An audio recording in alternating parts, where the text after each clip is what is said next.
नमस्कार दोस्तों, हमें आप लोगों के हंसी मजाक वाली गीत सुनाने जा रहे हैं। तो दोस्तों चलिए सुनिए, आप लोग सुनाते हैं। चाहे हम क्रीम लगाई, चाहे लगाई पाउडर, चाहे लगाई रे होठवा पे लाली, करे जा काहे फाटता, करे जा काहे फाटता, काहे के तोर रे करे जा काहे फाटता।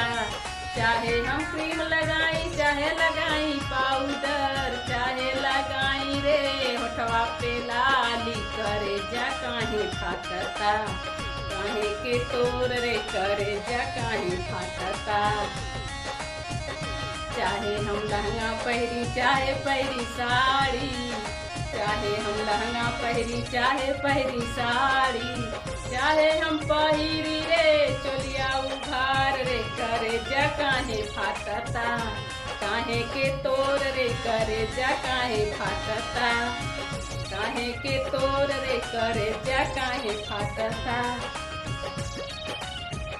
चाहे हम नमक, चाहे हम चटनी खाई, चाहे खाई भात रे, चाहे हम चटनी खाई, चाहे खाई भात रे, चाहे हम खाई मुर्गा का कंगरी, करे जा काहे फाटता, काहे के तोर रे करे जा काहे फाटता, काहे के तोर रे करे जा काहे फाटता। चाहे हम साड़ी पहरी, चाहे पहरी लहंगा, चाहे हम पहरी चोलिया उघार रे करे जा काहे फाटता, काहे के तोर रे करे जा काहे फाटता।